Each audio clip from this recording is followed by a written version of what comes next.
4 matches points table లో 6th position, back to back LSG తో matches. LSG మంచి form లోకి వచ్చింది లాస్ట్ మ్యాచ్ తోటి. ఇవన్నీ దాటుకుని సిఎస్కే ప్లే ఆఫ్స్ కి వెళ్తుందా? అయ్యా నమస్కారం, welcome to all round blast. అప్పుడే సబ్స్క్రైబ్ చేసుకోమని నేను అడగను, వీడియో లాస్ట్ వరకు చూడండి, నచ్చితే సబ్స్క్రైబ్ చేసుకోండి, లేకపోతే బొక్కలా ఉందని కామెంట్ చేయండి. Let's get in to the video. First మనం పాయింట్స్ టేబుల్ చూద్దాం. సిఎస్కే 6th పొజిషన్ లో ఉంది విత్ 10 పాయింట్స్. నెక్స్ట్ 4 మ్యాచెస్ గెలిస్తే 8 పాయింట్స్ వస్తాయి, అంటే మొత్తం 18 పాయింట్స్. ఖచ్చితంగా ప్లే ఆఫ్స్ కి వెళ్ళిపోతారు. కానీ అలా జరగాలంటే ఫస్ట్ ఎల్ఎస్జీతో జరగబోయి నెక్స్ట్ మ్యాచ్ గెలవాలి. నెక్స్ట్ మ్యాచ్ ఎలా గెలుస్తారో కెప్టెన్ గైక్వాడ్ మాటల్లో వినండి.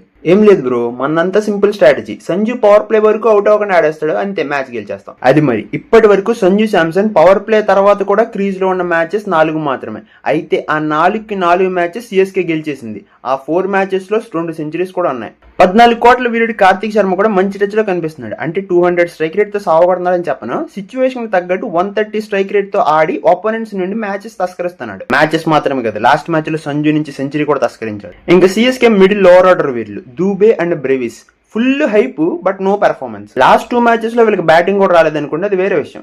ఇంకా దూబే ఫీల్డింగ్ గురించి అంటారా? నాకు 2023 ఐపీఎల్ లో ఒక డౌట్ ఉండేది. అరే శివం దూబే ఆల్రౌండర్ కదా, ఫీల్డింగ్ చేసేటప్పుడు టీమ్ లో ఉంటే 1 or 2 అవర్స్ వేసే ఛాన్స్ ఉంటుంది, ధోని ఎందుకు దూబేని ఇంపాక్ట్ లిస్ట్ లో పెడుతున్నారని. ఈ సీజన్ ఫుల్ క్లారిటీ వచ్చింది. చేతుల దాకా వచ్చిన క్యాచ్లు సర్వనాశనం చేస్తాడు. ఇప్పుడు మనం కెప్టెన్ గైక్వాడ్ గురించి మాట్లాడుకుందాం. యాజ్ ఎ కెప్టెన్ మనమే చూసాం, సీజన్ స్టార్టింగ్ తో పోల్చుకుంటే చాలా ఇంప్రూవ్ అయ్యాడు. కానీ as a batter Gaikwad form మాత్రం మెరుపుతేగలాగా అలా వచ్చేలా వెళ్ళిపోయింది. 7 మ్యాచెస్ గంగారపనం తర్వాత వరుసగా 2 హాఫ్ సెంచరీస్ కొట్టాడు. ఓకే, ఫామ్ లోకి వచ్చాడు, అంతా సెట్ అనుకున్నాం. కానీ లాస్ట్ మ్యాచ్ లో చాలా స్ట్రగుల్ అయ్యి సింగిల్ డిజిట్ గా అవుట్ అయిపోయాడు.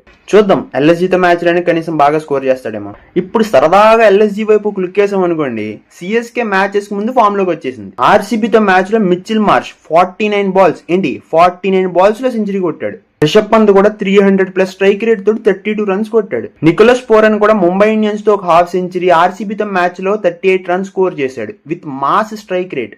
మరి సిఎస్కే వర్సెస్ ఎల్ఎస్జీ మ్యాచ్ చపక్లో జరుగుతుంది. ఎల్ఎస్జీ బ్యాటర్స్ మళ్ళీ సావగొడతారా, లేకపోతే సిఎస్కే బౌలర్స్ విధ్వంసం చేస్తారా? Stay tuned. ఇంత వీడియో చూసాక కూడా మీకు సబ్స్క్రైబ్ చేయాలనిపించకపోతే just get the hell and heaven sir. మళ్ళీ నెక్స్ట్ వీడియోలో కలుద్దాం. అప్పటి వరకు గుడ్ నైట్.